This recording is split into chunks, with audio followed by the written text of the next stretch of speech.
Pas fitores ndaj Serbisë, Shqipëria mori një tjetër fitore, këtë herë në një miqësore përballë Jordanisë. Koqezin triumfuan me rezultatin 4-2 edhe pse besuan gol të parët. Golet u shënuan nga Broja, Hoxha Bajrami dhe një autogol i ekipit kundërshtar. Pas ndeshjes trajneri Silvinho u shpreh lumtur për zgjedhjet e tij, teksa në sfidë kishte vendosur një meçe ndryshe nga ajo me Serbinë.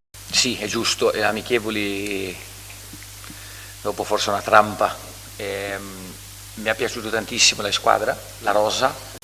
Në fakt, këto më kanë pëlqyer shumë zgjedhjet që kemi bërë për këtë ndeshje dhe ndryshimet që kemi bërë. Kemi bërë 10 ditë grumbullim dhe kemi bërë shumë mirë të gjithë si skuadër. Kemi pasur disa ndryshime në këtë ndeshje me Mario Dajsinanin në port, i cili ka bërë shumë mirë, Klisman po ashtu, i cili ka filluar të kuptojë edhe pak konceptet tona edhe mënyrën se si ne funksionojmë. Gripshi, i cili në fakt për ta shpjeguar pak sa tek skuadra e tij luan në një rol pak më ndryshesh, pak më afër sulmit, ndërkohë tek ne shërben pak më tepër si gjysmë mesfushor. Ndërkohë që po në fakt në karakteristikat e tij është një lojtar i cili hyn shumë në zonë dhe e gjen golin. Ndërkohë edhe lojtarët e tjerë që kanë bërë shumë mirë, Nedim Bajrami, Arber Hoxha, Broja që kishte një pozicion pak më ndryshe, Daku, janë lojtarë të cilët përfitojnë nga hapësirat që ju lihen edhe mund të japin një performancë shumë të mirë. Janë dhimbje koke shumë pozitive për trajnerin në këtë rast që të vënë të mendosh edhe të bësh zgjedhje të tjera në vazhdim. Po, në fakt është një shenjë edhe gjëja e parë që kam bërë kam uruar edhe trajnerin e tyre për kualifikimin në botror, ndoshta mund të jetë edhe radha jonë në vazhdim,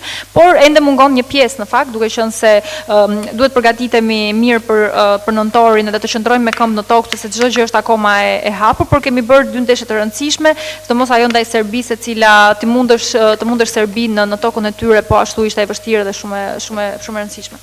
Tashmë Koqezin ka të 2 ndeshje vendimtare në nëntor për kualifikuesit e botërorit, ku do luajnë në transfer në Andorrës dhe do presin në shtëpi Anglinë.